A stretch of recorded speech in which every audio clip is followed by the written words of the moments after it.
कौन सी चीज़ खानी चाहिए, कौन सी चीज़ नहीं खानी चाहिए, वो उसके गुणवत्ता के ऊपर तय होनी चाहिए कि उसका क्वालिटी क्या है, दर्जा क्या है, उसके मानक क्या होने चाहिए, उसके अंदर कौन से पदार्थों का उपयोग किया जा रहा है। तो FSSAI या FDA ये दो भारत सरकार की ऐसी यंत्रणा है कि जो यंत्रणा सर्टिफाई कर सकती है कि कौन सा खाना उचित है, कौन सा अनुचित है। लेकिन बड़े दुर्भाग्य की बात है कि हमारे देश में जो अपने आप को सेक्युलर कहता है, सेक्युलर कॉन्स्टिट्यूशन की हमारे यहाँ पर दुहाइयाँ दी जाती है, ऐसे परिस्थिति में एक धर्म के आधार पर अलग सर्टिफिकेशन चालू हुआ है और ये सर्टिफिकेशन है, ये हलाल सर्टिफिकेट है। हलाल जो मांस होता है तो उसके एक 3 नियम जो प्रमुखता से बताए जाते हैं। एक तो है कि जो कसाई है वो इस्लाम का पालन करने वाला होना चाहिए, एडल्ट होना चाहिए। दूसरा ये है कि वो जब छुरी चलाएगा तो उसमें बिस्मिल्लाह अल्लाहु अकबर ये बोलना चाहिए, ये नहीं बोलेगा तो वो हलाल नहीं हो पाएगा। और तीसरा ये है कि उस पशु की जो गर्दन है, सर है, वो मक्का की दिशा में होना चाहिए। बाकी जो उसके अंदर आता है कि उसने उसका एक ही घाव में फूड पाइप और विंड पाइप जो है जहाँ से सांस आती है उसको कट करके उसकी पूरा ब्लड जो है वो बहने के लिए देना चाहिए और फिर जो मांस होगा वो हलाल मांस हो जाएगा। भारत में ऐसे कुल मिलाकर के 2-4 ऑर्गेनाइजेशंस है कि जिनको ये सर्टिफिकेट देने की अथॉरिटी मिली है। इसके अंदर एक है जमीयत उलेमाए हिंद, दूसरी है जमीयत उलेमाए महाराष्ट्र, फिर हलाल इंडिया, हलाल सर्टिफिकेशन इंडिया। मतलब ये प्राइवेट इंस्टीट्यूशंस है, ये ट्रस्ट है और ये हलाल सर्टिफिकेट डिस्ट्रीब्यूट कर रही है। जबकि भारत सरकार की FSSAI और FDA जैसी बड़ी बड़ी ऑर्गेनाइजेशंस है यहाँ पर, तो उसके सिवाय प्राइवेट ऑर्गेनाइजेशन काम कर रही है और वो कह रही है कि कौन सा खाना हलाल है और कौन सा नहीं है। और यहाँ से मीट से लेकर के ये हलाल जो है वो सर्टिफिकेशन प्रारंभ हो गया। और आज यदि हम देखेंगे तो वास्तविकता में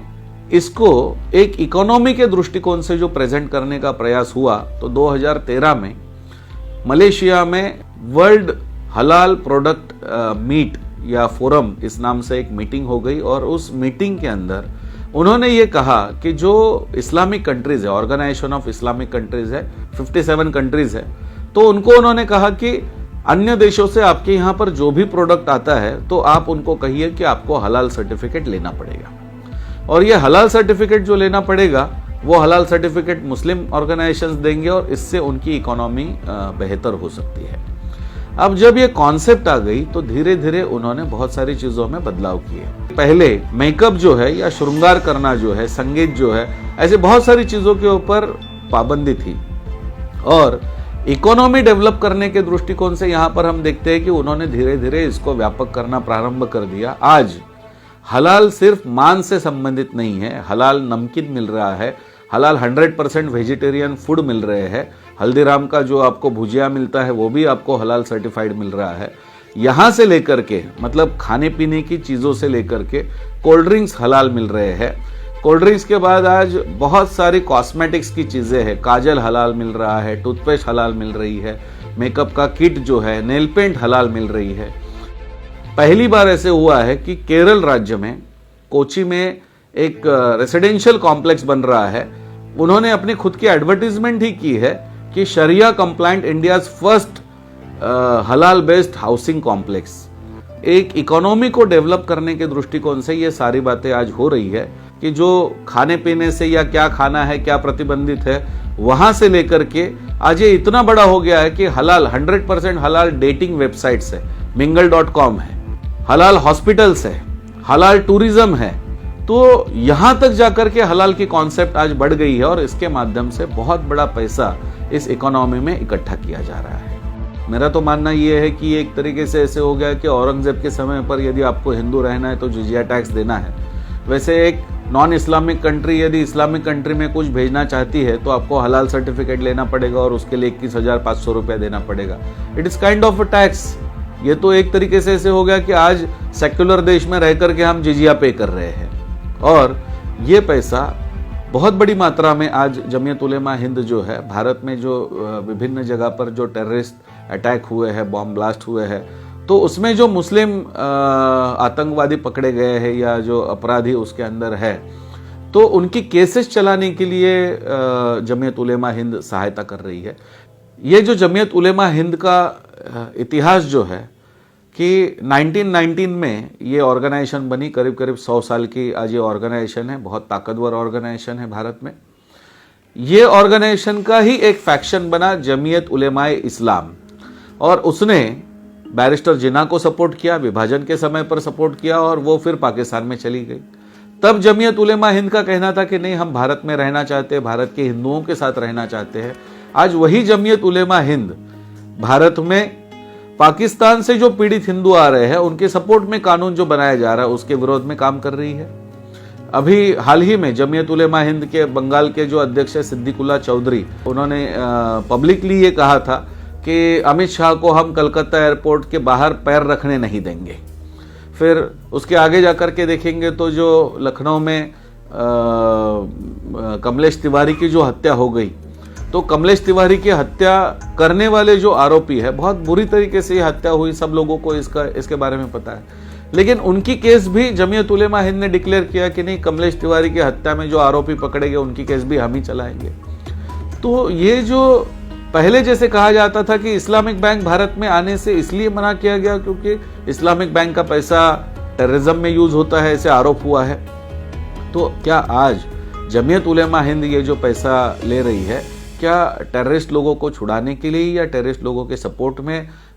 उपयोग में ला रही है क्या? तो मेरा बड़ा प्रश्न है कि जमीयत उलेमा हिंद का कोई उद्देश्य तो चेंज नहीं हो गया।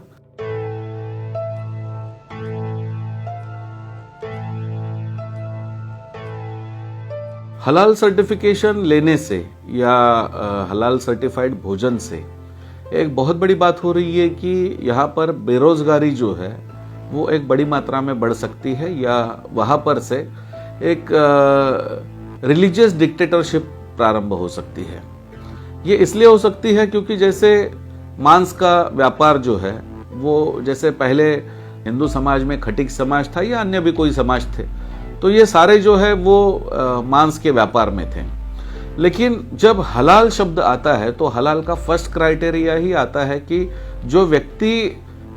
इसे बना रहा है या जो मीट जो है वो बना रहा है वो एडल्ट मुस्लिम होना चाहिए, इस्लामी कानून का पालन करने वाला होना चाहिए। तो फर्स्ट क्राइटेरिया में ही ये स्पष्ट हो जाता है कि यहाँ पर यदि वही चीज़ यदि खटीक समाज से कोई है या अन्य कोई समाज से वो व्यक्ति है, तो वो उसने जो मीट बनाया है वो तो हलाल सर्टिफाइड होगा ही नहीं, और यदि ये हलाल सर्टिफाइड नहीं होगा तो उसका मीट वहाँ पर नहीं जा पाएगा। तो इस एंगल से यदि देखेंगे तो इससे जो हमारे हिंदू समाज के शेड्यूल कास्ट या शेड्यूल ट्राइब के जो हमारे बंधु है, तो उनके ऊपर बेरोजगारी आ रही है, वो बेरोजगार हो रहे हैं क्योंकि उनका खाना जो है वो कोई नहीं ले रहा है। जैसे मैं आपको एक उदाहरण के लिए बता दूं तो मैकडोनल्ड्स इंडिया या आप KFC ले लीजिए, ये इनके इंडियन जो आउटलेट्स है, तो उन्होंने बहुत स्पष्टता से कहा है कि हमारा जो पूरा खाना जो है वो हलाल सर्टिफाइड ही है भारत में। तो मेरा प्रश्न ये है कि यदि मैकडोनल्ड्स इंडिया में तो कोई मुस्लिम ही जाते हैं, ऐसे नहीं है, सभी धर्मों के लोग जा रहे हैं, सभी पंथ के लोग जा रहे हैं, तो वहां पर यदि मुझे सिर्फ हलाल खाना ही मिलेगा तो वो हलाल सर्टिफिकेशन वाला लेंगे, और हलाल सर्टिफिकेशन वाला लेंगे तो उसका मतलब तो बहुत स्पष्ट हो गया कि वो कोई हिंदू के हाथ से जो मीट है वो तो लेंगे नहीं वहाँ पर। तो यदि वहाँ से ये नहीं लेंगे तो इससे तो ये हो गया कि उसका तो मांस बिकेगा नहीं। तो एक तरीके से धीरे धीरे हम देख रहे हैं कि ये इकोनॉमी केवल बढ़ रही है, ऐसे नहीं है। तो इस इकोनॉमी के आधार पर एक बहुत बड़ा प्रयास ये है कि इसके माध्यम से हिंदू समाज या हिंदू समाज के अंदर जो पिछड़ा वर्ग है तो उसको अलग करने का या उसको रोजगार से तोड़ने का भी षड्यंत्र यहाँ पर दिखाई देता है। बहुत सारे ऐसे जो मल्टीनेशनल कंपनीज है जो फूड से रिलेटेड है, तो ये सारी जो कंपनीज है इनको अपना सामान जो है वो विदेश में या इस्लामिक कंट्री में बेचना है, या यहाँ पर उनको मुस्लिम ग्राहक चाहिए तो वो हलाल सर्टिफिकेट की बात कर रहे हैं या हलाल फूड जो है वो अवेलेबल करवा रहे हैं। लेकिन यहाँ पर बहुत बड़ी एक सेक्युलर देश में हमारे यहाँ पर इतनी बड़ी विडंबना है कि भारत की सरकार की जो एयर इंडिया है या भारत सरकार की IRCTC जो है, जो रेलवे में खाना देती है, ये इतनी बड़ी ऑर्गेनाइजेशन जो है, ये ऑर्गेनाइजेशन भी हलाल फूड ही मांग रही है, हलाल सर्टिफाइड फूड ही आज उनके यहाँ पर टेंडर में जा रहा है। तो इससे क्या हो रहा है? इससे एक तो आप कह रहे हैं कि नहीं, एक पर्टिकुलर धर्म का व्यक्ति है, उससे जो खाना होगा वही हम अलाउ करेंगे। तो आप तो एक पर्टिकुलर धर्म के व्यक्ति को तो नहीं दे रहे हैं। आज पोर्क तो सर्व नहीं हो रहा है रेलवे में, पोर्क तो सर्व नहीं हो रहा है एयर इंडिया में, या जो हिंदू जो परंपरा है, या सिख हमारे जो बंधु है उनकी परंपरा है, झटका मीट उनके धर्म में अलाउड है, तो वो तो आप सर्व नहीं कर रहे हैं।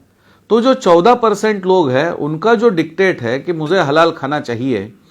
तो इसलिए आप बाकी सारे कम्युनिटी को हलाल खाना ही खिला रहे हैं। इससे बड़ी और विडंबना की बात है कि हमारा पार्लियामेंट या हमारी संसद जो है वो सेक्युलरिज्म का सबसे बड़ा केंद्र है, मंदिर उसको कहा जाता है।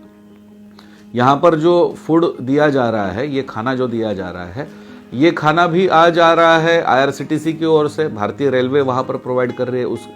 पार्लियामेंट की कैंटीन में। तो पार्लियामेंट की कैंटीन के अंदर भी आपको जो खाना मिलेगा वो हलाल खाना मिलेगा। तो जहां पर हम कह रहे हैं कि सेक्युलरिज्म का मंदिर जो है वहां पर से ही ये प्रारंभ हो गया है, तो फिर बाकी जगह की क्या बात करें। और इससे भी और बड़ी बात यह है कि आज जो अपेडा, एक जो एग्रीकल्चर प्रोडक्ट्स को विदेश में भेजने के लिए भारत सरकार की, केंद्र सरकार की जो एक व्यवस्था है, तो इन्होंने तो अपना नियम ही बनाया है कि आपको कंपलसरी हलाल सर्टिफिकेट लेना ही पड़ेगा, तब जाकर के आप एक्सपोर्ट कर सकते हैं फूड। तो मुझे ये बड़ा प्रश्न है कि आज भारत से जो मीट एक्सपोर्ट हो रहा है, ये मीट करीब करीब 11 लाख टन मीट एक्सपोर्ट होता है भारत से, और इस मीट के अंदर 47% मीट जो है ये जाता है वियतनाम और वहां से चाइना। दोनों देश इस्लामिक देश नहीं है, दोनों देशों में कोई हलाल फूड की कोई आवश्यकता नहीं है या सर्टिफिकेट की कोई आवश्यकता नहीं है, जबकि अपेडा कहती है कि नहीं, आपको हलाल सर्टिफिकेट लेना ही पड़ेगा, तभी जाकर के आपको ये एक्सपोर्ट का लाइसेंस मिलेगा। तो जब मुझे वहां पर जिस देश में एक्सपोर्ट करना है वो खुद देश नहीं मांग रहा है, वो मुस्लिम देश है ही नहीं, तो फिर मैं ये क्यों दे रहा हूं। इससे 23,000 करोड़ का बिजनेस आज हम हलाल सर्टिफिकेट के हवाले कर रहे हैं।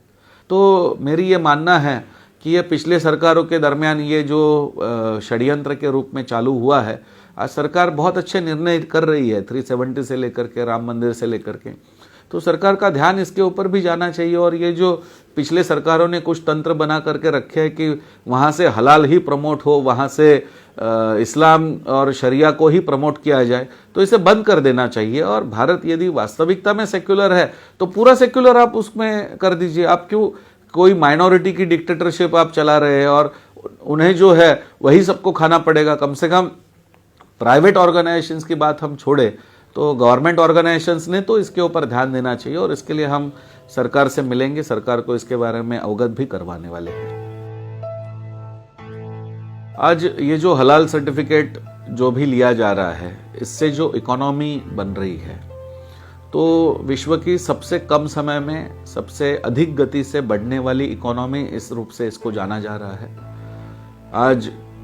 हलाल इकोनॉमी का प्रमोशन इस लेवल पर चल रहा है कि विश्व का दूसरे नंबर का पॉपुलेशन या आबादी जो है वो मुस्लिम पॉपुलेशन है। तो हमें जो चीज चाहिए वो शरिया और हमारे इस्लामिक कानून के अनुसार हो, और इस लेवल पर इस इकोनॉमी को बढ़ाने का प्रयास चल रहा है। पिछले कुछ ही वर्षों में ये इकोनॉमी आज $2.1 ट्रिलियन यहां तक पहुंच चुकी है। भारत की आजादी के बाद 70 साल के उपरांत आज हम देख रहे हैं कि हमारी इकोनॉमी कहां पर $2.7 ट्रिलियन तक पहुंची है। तो हम ये देख रहे हैं कि इतने कम समय में इतना बड़ा उन्होंने जो कदम रखा है, इतनी बड़ी इकोनॉमी जो उन्होंने पैरेलल इकोनॉमी तैयार की है, तो इस लेवल पर ये व्यापार के दृष्टिकोण से ऐसे लगता है कि एक बहुत बड़ा षड्यंत्र है। और इसी के लिए हमारा ये सरकार से कहना है कि एक प्राइवेट ऑर्गेनाइजेशन जमीयत उलेमा हिंद है, जमीयत उलेमा महाराष्ट्र है या हलाल सर्टिफिकेशन बोर्ड है, ये प्राइवेट मुस्लिम ऑर्गेनाइजेशन किसी भारत की कंपनी को जो सारे सरकारी नियमों को लेकर के चल रही है उसे सर्टिफाई क्यों कर रही है। और इसके लिए यदि वास्तविकता में मुझे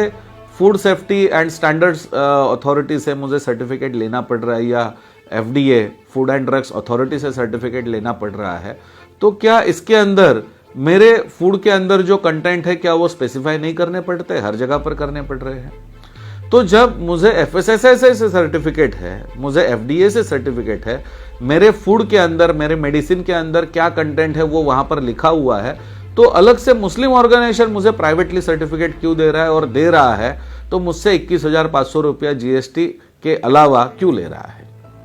और इससे वो अपने धर्म का जो प्रचार है या धर्म की बातें वो बढ़ाने के लिए उपयोग में ला रहा है। तो हमारा भारत सरकार से मिलकर के भारत सरकार को हम इसके बारे में अवगत भी कराने वाले हैं कि यदि भारत से किसी को बाहर एक्सपोर्ट करना है और वहां पर हलाल सर्टिफिकेट जरूरी है तो ठीक है, लेकिन ये सर्टिफिकेट जमीयत उलेमा हिंद से मुझे ना लेना पड़े, या मुझे हलाल इंडिया से ना लेना पड़े, ये सर्टिफिकेट मुझे जो है भारत सरकार से मिले।